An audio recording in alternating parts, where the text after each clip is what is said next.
May mga taong kahit anong kabutihan ang ipakita mo, parang laging kulang sa kanila. Kapag hindi mo nasunod ang gusto nila, ikaw ang nagiging masama. Kapag ipinagtanggol mo ang sarili mo, sasabihin nilang ikaw ang problema. Unti-unti, mapapansin mong nawawala ang confidence mo. Lagi kang nagdududa sa sarili. At pakiramdam mo, ikaw na lang ang laging kailangang mag-adjust. Kung may ganitong tao sa buhay mo, mahalagang malaman mo na ang pinakamabisang paraan para talunin ang isang narcissist ay ang hindi na niya kayang kontrolin ang emosyon, isip at mga desisyon mo. Sa video na ito, pag-uusapan natin ang 16 na paraan kung paano mo mapuprotektahan ang sarili mo, kung paano mo maiiwasan ang manipulation, at kung paano mo mababawi ang kapayapaang matagal nang sinusubukang agawin sa'yo. Number 1, huwag ibigay ang emosyon na gusto niyang makuha. Kapag nakita niyang madali kang magalit, madali kang masaktan, o mawala ng kontrol, pakiramdam niya na nanalo siya. Dahil alam niyang kaya ka pa rin niyang impluwensyahan. Kaya kahit simpleng komento lang ang sabihin niya, alam niyang sapat na yon para sirain ang buong araw mo. Hindi ibig sabihin nito na dapat wala ka nang mararamdaman. Tao ka at normal lang na masaktan, mainis o madismaya. Pero may malaking pagkakaiba ang pagkakaroon ng emosyon at ang pagpapakita na kontrolado ka na ng emosyon mo. Kapag bawat salita niya ay agad mong pinapatulan, para mo na rin ibinibigay sa kanya ang remote control ng mood mo. Ang pinaka-powerful na response ay manatiling kalmado. Isang maikling sagot o kaya ay piliing wag nang pumatol kapag alam mong wala namang patutunguhan ng usapan. Dahil alam mong mas mahalaga ang peace of mind mo kaysa sa panalo sa isang argumentong hindi naman talaga matatapos. Kapag hindi na niya nakukuha ang reaksyon na inaasahan niya, unti-unti niyang marirealize na hindi ka na ganun kadaling kontrolin. At doon nagsisimulang mabawasan ang kapangyarihan niya sa buhay mo. Tandaan mo, hindi mo kontrolado ang sasabihin o gagawin ng ibang tao. Pero kontrolado mo kung paano ka tutugon. At sa maraming pagkakataon, ang tunay na lakas ay makikita sa taong marunong pumili ng laban na karapat-dapat paglaanan ng oras at emosyon. Number 2, huwag makipag-away sa mga walang katapusang argumento. Kapag narcissist ang kausap mo, ang gusto nila ay manatiling sila ang may kontrol sa usapan. Kahit gaano pa kalinaw ang paliwanag mo o gaano karami ang ebidensya mo, lagi silang may bagong dahilan, may bagong kwento o may bagong isyong ibabato para hindi matapos ang usapan. Before you know it, ang simpleng conversation ay naging oras ng pagod, stress at frustration. Kapag napansin mong paikot-ikot na lang ang argumento at wala nang nangyayaring progreso, huwag kang matakot na tapusin ang usapan. Hindi ibig sabihin nun na talo ka. Mas malaking panalo ang piliing protektahan ang peace of mind mo kaysa ubusin ang enerhiya mo sa isang laban na walang gustong manalo ng patas. Hindi lahat ng challenge ay kailangang patulan. The smartest response is to stop responding. Tandaan mo, ang responsibilidad mo ay alagaan ang sarili mong isip at emosyon. Kapag natuto kang lumayo sa mga argumentong walang katapusan, na ibabalik mo rin ang kapayapaan, kumpiyansa at kontrol sa sarili mong buhay. Number 3, kontrolin ang emosyon mo bago ka sumagot. Kapag nakita niyang nawawala ka sa composure, pakiramdam niya siya ang may kontrol sa sitwasyon. The more emotional you become, the more confident siyang kaya kanyang manipulahin. Kaya bago ka magsalita, huminto ka muna. Bigyan mo ang sarili mo ng ilang segundo para mag-isip. Tanungin mo ang sarili mo, makakatulong ba ang sasabihin ko? O lalo lang itong palalakihin ang gulo? Hindi lahat ng akusasyon ay kailangang sagutin. Hindi lahat ng insulto ay kailangang patulan. Ang katahimikan at kalmadong sagot ang pinakamalakas na response. Kapag kalmado ka, mas malinaw kang mag-isip. Hindi ka madaling mag-guilt trip. Hindi ka basta-bastang mapuprovoke. At hindi ka rin magsasabi ng mga salitang pagsisisihan mo sa huli. Tandaan mo, ang tunay na lakas ay nasusukat sa kakayahan mong kontrolin ang sarili mo. Kahit sinusubukan kang sirain ng ibang tao, tandaan mo ito. Kapag ikaw ang may kontrol sa emosyon mo, hindi na nila hawak ang direksyon ng isip at mga desisyon mo. At yun ang isang bagay na hindi nila madaling matatalo. Number 4, huwag kang umasa na magbabago siya kung ayaw niyang magbago. Madalas, iniisip mo na baka kapag mas naging understanding ka, mas naging patient ka, o mas minahal mo siya. Darating din ang araw na marirealize niya ang mga mali niya. Pero sa maraming pagkakataon, hindi yun nangyayari. Instead, ikaw lang ang napapagod habang paulit-ulit na umaasa. Ang problema, kapag lagi kang kumakapit na baka magbago pa siya, unti-unti mong isinasakripisyo ang sarili mong peace of mind. Every time na sasabihin niyang magbabago na siya, umaasa ka na naman. Pero pagkatapos ng ilang araw o linggo, babalik na naman sa dating ugali. Nagiging cycle na paulit-ulit lang. Promise, disappointment, tapos promise ulit. Hindi mo responsibilidad ang baguhin ang isang tao. Ang responsibility mo ay protektahan ang sarili mo. Tandaan mo, ang tunay na pagbabago ay nagsisimula sa taong handang aminin ang pagkakamali niya at gustong ayusin ang sarili niya. Kung wala siyang willingness to change, kahit ibigay mo pa ang buong puso, buong oras at buong pasensya mo, wala ring mangyayari. Ang pinakamatalinong desisyon ay ang tanggapin ang reality kaysa mabuhay sa fantasy. Masakit man, pero mas masakit ang magsayang ng maraming taon sa pag-asang baka isang araw ay maging ibang tao siya. Hindi mo kontrolado ang pagbabago niya, pero kontrolado mo kung hanggang saan ka lang papayag na masaktan. Number 5, limitahan mo ang impormasyong ibinabahagi mo sa kanya. Hindi lahat ng taong nakakausap mo ay dapat alam ang lahat tungkol sa buhay mo. Kapag ang kaharap mo ay isang narcissist, mas mabuting maging maingat sa mga personal na impormasyong ibinabahagi mo. Ang mga kwento tungkol sa mga pangarap mo, insecurities mo, problema mo, o mga plano mo sa buhay ay pwedeng gamitin laban sa'yo sa oras na magkaproblema kayo. Ang isang bagay na ikinuwento mo dahil nagtitiwala ka, pwedeng maging sandata para saktan ka sa susunod na argumento. Halimbawa, sinabi mong takot kang mabigo o may insecurity ka tungkol sa trabaho mo. Sa una, baka makinig siya at magpakitang concern. Pero kapag dumating yung panahon na gusto kanyang kontrolin o pabagsakin ang confidence mo, yun din mismo ang ibabato niya sa'yo. Masakit yun dahil nanggaling sa impormasyong ikaw mismo ang nagbahagi. Kaya hindi ibig sabihin na maging cold ka o huwag lang magtiwala sa kahit kanino. Ang ibig sabihin lang nito ay maging wise. Learn to separate people who have earned your trust from people who are only collecting information. Hindi lahat ng nagtatanong ay may mabuting intensyon. May iba na gusto lang malaman ang kahinaan mo para magkaroon sila ng advantage. Ang katahimikan ang pinakamalakas mong proteksyon.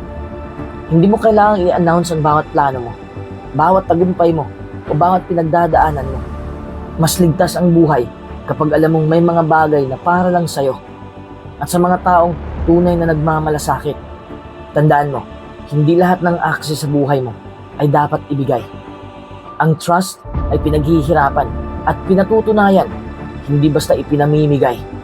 Number 6, unahin ang mental at emotional health mo. Kapag matagal kang nakikitungo sa isang narcissist, may pagkakataong hindi mo agad napapansin na ikaw na mismo ang unti-unting nauubos. Lagi kang tense, overthinking, at parang kailangan mong bantayan ang bawat salitang sasabihin mo para lang maiwasan ang panibagong gulo. Dumadating sa punto na pagising mo pa lang sa umaga, pagod ka na emotionally. Kahit wala namang nangyayari sa sandaling yon, dala-dala mo pa rin ang bigat ng mga nakaraang away, paninisi, at manipulation. Kaya napakahalaga na unahin mo ang mental at emotional health mo.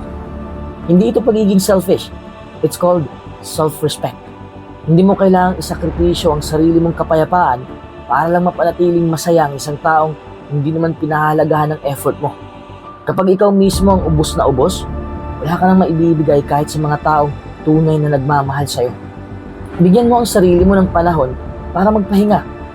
Gawin mo ang mga bagay na nagpapasaya sa'yo at makasama ang mga taong nagbibigay ng genuine support, hindi ng stress. Kung kailangan mong mag-distance para makabawi emotionally, gawin mo.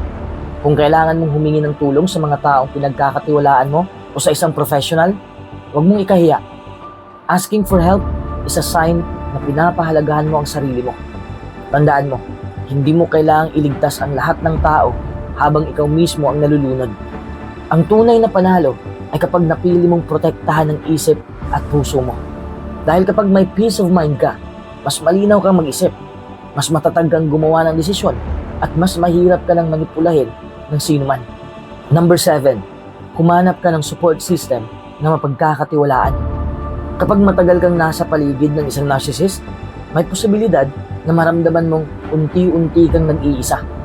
Maaaring napalayo ka na sa pamilya, sa mga kaibigan, o kahit sa mga taong dati mong napagsasabihan ng problema. Isa ito sa mga pinakadelikadong epekto ng manipulation. Kapag wala ka ng ibang boses na naririnig, kundi ang sa kanya. Kapag wala ka ng ibang boses na naririnig, kundi ang sa kanya, mas madali kang mapaniwala na ikaw ang may mali, ikaw ang overreacting, o ikaw ang problema. Kaya napakahalaga na magkaroon ka ng support system na tunay na mapagkakatiwalaan. Humanap ka ng mga taong marunong makinig, hindi agad nanguhusga, at kayang sabihin sa iyo ang katotohanan kahit hindi yun ang gusto mong marinig. Isang honest conversation lang sa isang tunay na kaibigan o kapamilya ang kailangan para maalala mo kung sino ka bago ka nagsimulang manipulahin. It's about finding people who will remind you of your worth kapag nagsisimula ka ng magduda sa sarili mo. At kung pakiramdam mo wala kang malapitan sa ngayon, huwag kang mahiyang humingi ng tulong sa isang trusted mentor o mental health professional. Walang kahihiyan sa paghingi ng suporta. Sa katunayan, isa yun sa pinakamalaking signs of strength. Hindi mo kailangan dalhin ang lahat ng bigat mag-isa. Mas mabilis kang makakabangon kapag may mga taong handang umalalay habang unti-unti mong binabawi ang confidence, peace of mind, at control sa sarili mong buhay. Number 8, kilalanin mo ang halaga mo kahit hindi niya ito makita. Kapag palagi niyang minamaliit ang mga effort mo, kini-question ang mga kakayahan mo, o ipinaparamdam na hindi ka sapat, unti-unti kang maniniwala na baka totoo nga ang sinasabi niya. Darating sa punto na hahanapin mo na ang approval niya para lang maramdaman mong may halaga ka. Pero ang totoo, hindi siya ang tamang tao para magsukat ng worth mo. Ang isang narcissist ay bihirang makita ang tunay na halaga ng ibang tao dahil kadalasan, ang tingin niya sa mga tao ay kung ano lang ang maibibigay sa kanya. Kapag may pakinabang ka, kapag hindi mo siya napapaboran, bigla kang nagiging problema para sa kanya. Ibig sabihin lang, hindi niya kayang pahalagahan ng mga bagay na hindi umiikot sa sarili niyang interes. Kaya wag mong hayaan na ang opinyon ng isang tao ang maging salamin ng pagkatao mo. Remember this, ang value mo ay hindi nababawasan dahil lang may taong hindi ito makita. Parang isang diamante na nahulog sa putikan. Kahit matabunan ito ng dumi, hindi nababawasan ang halaga nito. Kailangan lang itong linisin para muling makita ang tunay nitong kinang. Kapag nakilala mo ang tunay mong worth, hindi ka na madaling manipulahin. Hindi ka na desperadong humingi ng validation sa taong hindi naman marunong magbigay nito.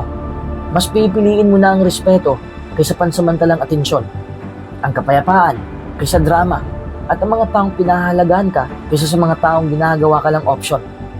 Doon nagsisimula ang tunay na kalayaan kapag alam mong mahalaga ka kahit hindi yun kaya makita ng maling tao. Number 9, kung maaari, bawasan o putulin ang hindi kailangang pakikipag-ugnayan. Sa totoo lang, ito ang pinakamalakas na desisyong magagawa mo. Kasi alam mong hindi lahat ng laban ay kailangang harapin.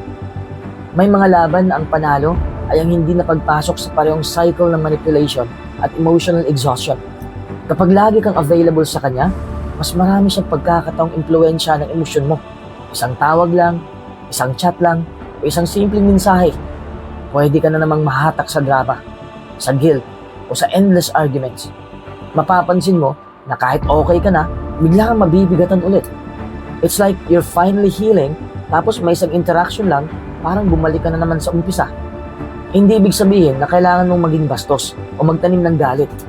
Sapat nang huwag mong sagutin ang bawat message, huwag mong patulan ang bawat provocation, at huwag mong hayaang maging available ka sa lahat ng oras. Ang distance ay isang healthy boundary para maprotektahan ang peace of mind mo. Kung hindi naman posible ang tuluyang paglayo, subukan mong limitahan ang usapan sa mga bagay na kailangan lang. Keep it short, respectful, at diretso sa punto. Iwasan mo ang mga usapang alam mong mauuwi lang sa sisihan, manipulation, o emotional traps. Tandaan mo, hindi mo kailangang manatiling malapit sa isang taong paulit-ulit na sinasaktan ang mental at emotional well-being mo. Ang pinakamagandang regalo na maibibigay mo sa sarili mo ay ang kapayapaang dumarating kapag hindi na niya kayang abutin ang isip at emosyon mo. Hindi lahat ng tao ay karapat-dapat sa unlimited access sa buhay mo, lalo na kung ang presensya nila ay palaging nag-iiwan ng pagod, takot at pagdududa sa sarili. Number 10, mag-focus ka sa oras at enerhiya sa pag-unlad ng sarili. Kapag masyado kang nakafocus sa isang narcissist, napapansin mo bang halos sa kanya na umiikot ang oras at energy mo? Lagi mong iniisip kung ano na naman ang susunod niyang sasabihin, kung paano mo siya mapapasaya, o kung paano mo maiiwasan ng panibagong away. Dumadating sa puntong mas kilala mo na ang mood niya kaysa sa sarili mong mga pangarap. At habang abala kang sinusubukang ayusin ang isang taong ayaw namang mag-ayos, ikaw naman ang unti-unting napapabayaan. Kaya imbis na ubusin mo ang lakas mo sa isang laban na paulit-ulit lang, ibaling mo ang focus sa sarili mo. Invest in yourself.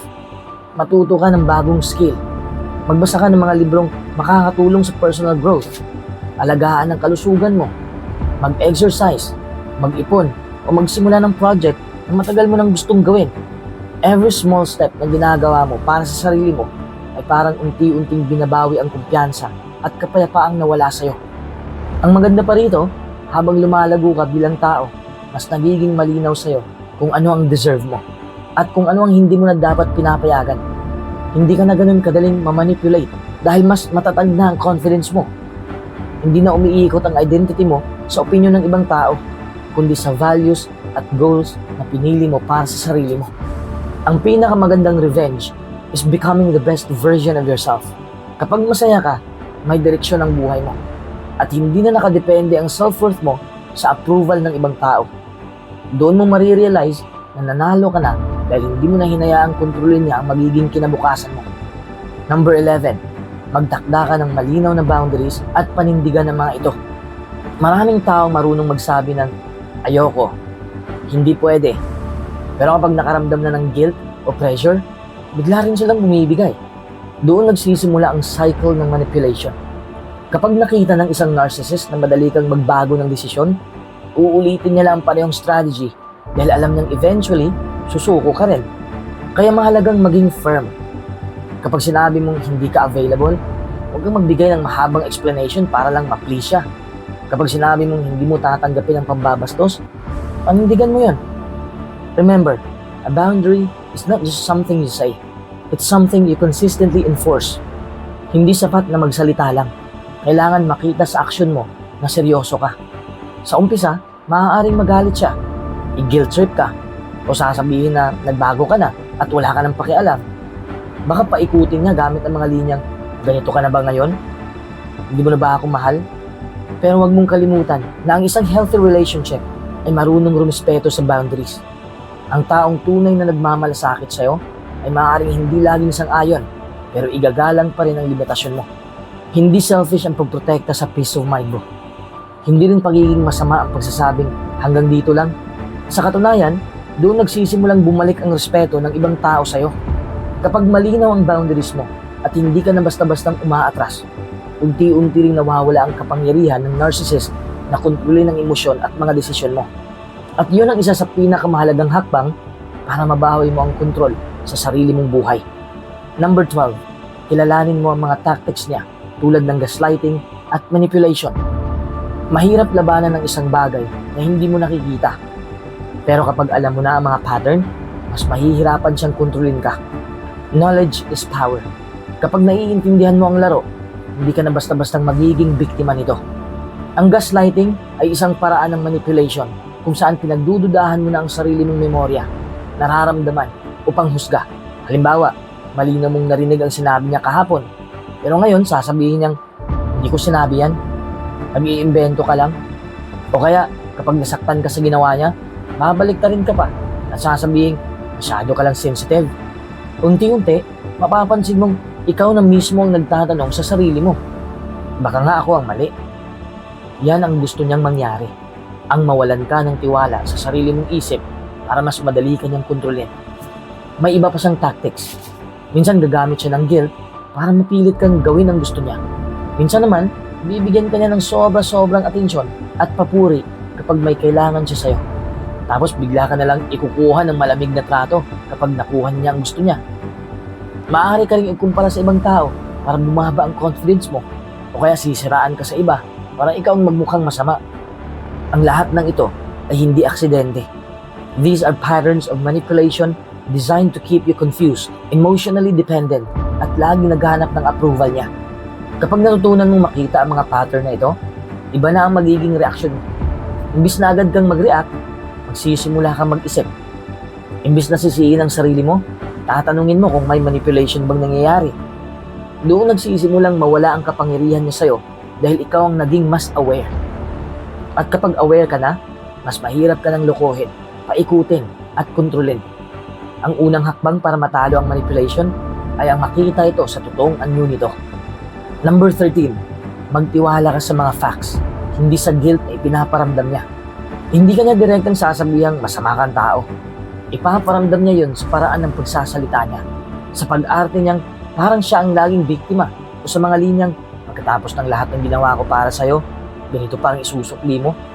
Kapag paulit-ulit mo itong naririnig, unti-unti kang magsisimulang magduda sa sarili mo. Baka isipin mo, ako nga ba ang may problema? Kahit ang ginawa mo lang ay ipagtanggol ang sarili mo. Kaya mahalagang matutong magtiwala sa facts, hindi sa emotions na sinusubukan niyang iparamdam sa'yo. Ask yourself, ano ba talaga ang nangyari? Ano ang mga totoong sinabi at ginawa? May ebidensya ba na mali ka? O guilt lang ang nararamdaman mo dahil mahusay siyang mag-manipulate? Magkaiba ang facts at feelings. Ang feelings ay pwedeng ma-impluwensyahan, pero ang facts ay hindi nagbabago kahit gaano pa ito baluktutin ng ibang tao. Maraming narcissist ang magaling mag-rewrite ng history. Babalik na rin nila ang kwento hanggang sa ikaw pang magmukhang kontrabida. Maaari pa nilang itanggi ang mga bagay na malinaw mong naaalala o sabihin na imagining things ka lang. Kapag lagi kang nagpapadala sa guilt, madali kang mahuhulog sa bitag na humingi ng tawad para sa mga pagkakamaling hindi mo naman ginawa. At habang ginagawa mo yun, lalo lang nilang nakukontrol ang isip at emosyon mo. Kaya sa tuwing nakakaramdam ka ng matinding guilt, huwag agad maniwala rito. Pause for a moment. Balikan mo ang realidad. Tanungin mo ang sarili mo kung ang nararamdaman mo ba ay bunga ng totoong pagkakamali o bunga lang ng manipulation. Kapag nasanay kang ibase ang mga desisyon mo sa katotohanan at hindi sa guilt na ipinapasa sa iyo ng ibang tao, mas magiging malinaw ang pag-iisip mo. Hindi ka na madaling mapasunod. Hindi ka na basta-bastang mapapaikot at unti-unti mong mababawi ang tiwala sa sarili mong judgment. Doon nagsisimulang mawala ng bisa ang mga tactics ng isang narcissist dahil hindi ka na niya kayang kontrolin gamit ang guilt na dati ay epektibong sandata laban sa'yo. Number 14, huwag mong hayaang i-isolate ka sa pamilya at mga kaibigan. Isa sa mga paboritong tactics ng isang narcissist ay ang unti-unti kang ilayo sa mga taong tunay na nagmamahal at nagmamalasakit sa'yo. Hindi niya ito laging ginagawa ng direkta. Sisimulan niya sa mga simpleng komento tulad ng hindi naman talaga concern sa'yo mga kaibigan mo. Ang pamilya mo ang dahilan kung bakit hindi tayo masaya. Habang tumatagal, mapapansin mong mas madalas ka nang pinagdududahan ng intensyon ng mga taong dati mong pinagkakatiwalaan. Unti-unti kang napuputol sa support system mo at hindi mo namamalayan na siya na lang ang tanging boses na pinakikinggan mo. Kapag nangyari yon, mas madali ka nang manipulahin. Kapag wala ka ng ibang perspective, mas madali kang mapaniwala na siya lang ang tama. Kahit mali na ang ginagawa niya, nagsisimula kang magtanong sa sarili mo kung baka ikaw nga ang problema. That's exactly what manipulation looks like. Hindi ito biglaan. Dahan-dahan itong nangyayari hanggang sa maramdaman mong parang nag-iisa ka na sa mundo. Kaya huwag mong pababayaan ang relasyon mo sa pamilya at sa mga tunay mong kaibigan. Maglaan ka pa rin ng oras para makipag-usap sa kanila. Kumustahin sila at hayaang kumustahin ka rin nila. Sila ang unang nakakapansin ng mga red flags na hindi mo makita dahil emotionally involved ka sa sitwasyon. Ang isang honest friend o isang kapamilyang tunay na nagmamalasakit ay kayang magsabi ng katotohanan kahit mahirap itong tanggapin. Tandaan mo, ang isang taong totoong nagmamahal sa'yo ay hindi ka ihiwalay sa mga taong mahalaga sa buhay mo. Hindi ka niya pipilitin na mamili sa pagitan niya at ng pamilya mo o sa mga kaibigan mo. Sa halip, susuportahan ka niyang magkaroon ng healthy relationships sa ibang tao. Kaya ingatan mo ang support system mo. Sila ang magiging paalala na may mga taong nagmamahal sa'yo ng walang kondisyon, walang manipulation, at walang hidden agenda.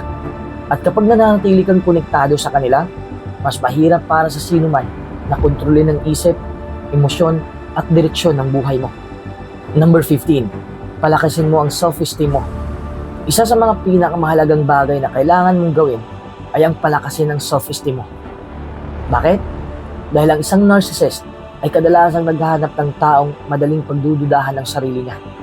Madaling mag-guilty at laging naghahanap ng validation sa iba. Kapag hindi mo alam ang halaga mo, mas madali kang mapaniwala sa mga salitang wala kang kwenta. Hindi mo kaya yan. Walang ibang magmamahal sa'yo kundi ako. Paulit-ulit mo itong maririnig hanggang sa unti-unti mo na rin itong paniwalaan. Pero kapag alam mo ang value mo, ibang usapan na. Hindi ibig sabihin na magiging mayabang ka o iisipin mong mas mataas ka sa iba.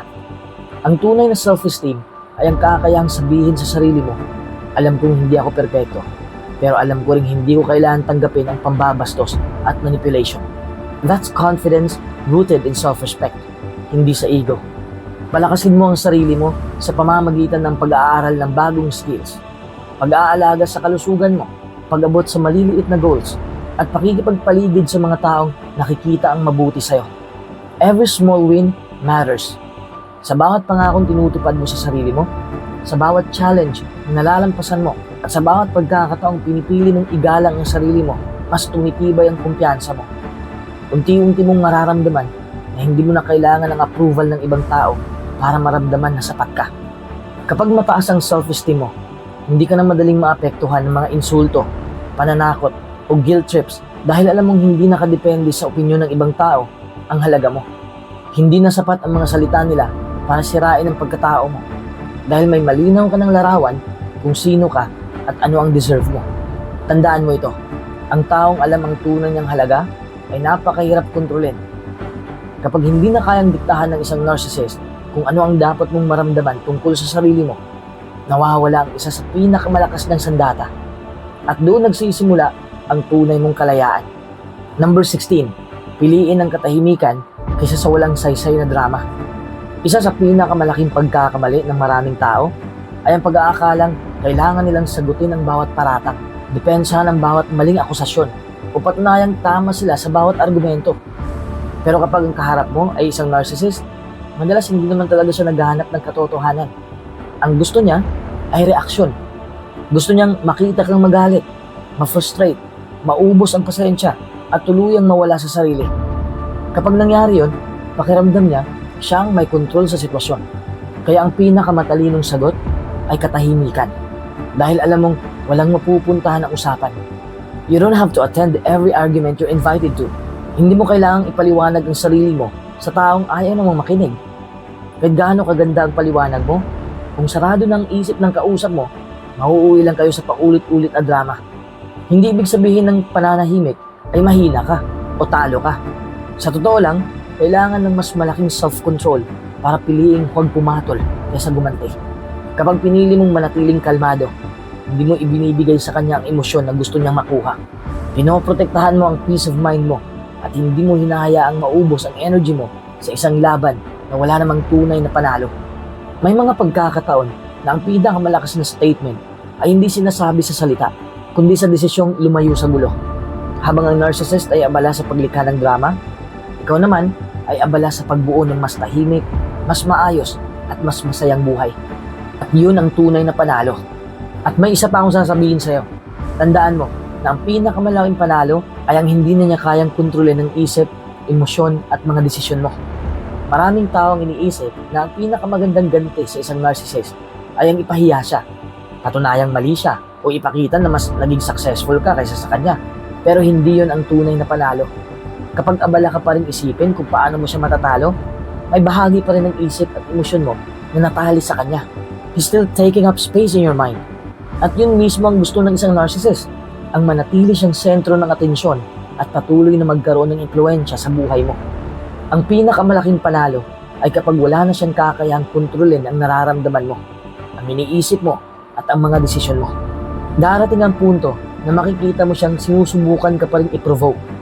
Baka magparinig siya, gumawa siya ng drama, o subukang ibalik ka sa dating cycle ng manipulation. Pero sa pagkakataong yon, iba ka na. Hindi ka na basta-bastang naapektuhan. Hindi na bawat message niya ay kayang sirain ang mood mo. Hindi na bawat insulto niya ay pinagdududahan mo ang halaga mo. You stay calm because you already know your worth. Kapag dumating ka sa ganitong level ng emotional maturity, marirealize mong hindi mo pala kailangang manalo sa bawat argumento. Hindi mo kailangang patunayan na tama ka. Hindi mo kailangang gumanti. Ang peace of mind mo, ang pinakamahalagang victory. Dahil habang abala siya sa pagkontrol ng ibang tao, ikaw naman ay abala sa pagbuo ng mas masaya, mas tahimik, at mas makabuluhang buhay. Ang tunay na tagumpay ay ang pagbangon mo. Kapag hindi na niya kayang kontrolin ang isip mo, emosyon mo, at mga desisyon mo, wala na siyang tunay na kapangyarihan sa'yo. At yun ang panalong hindi niya kailanman maaagaw.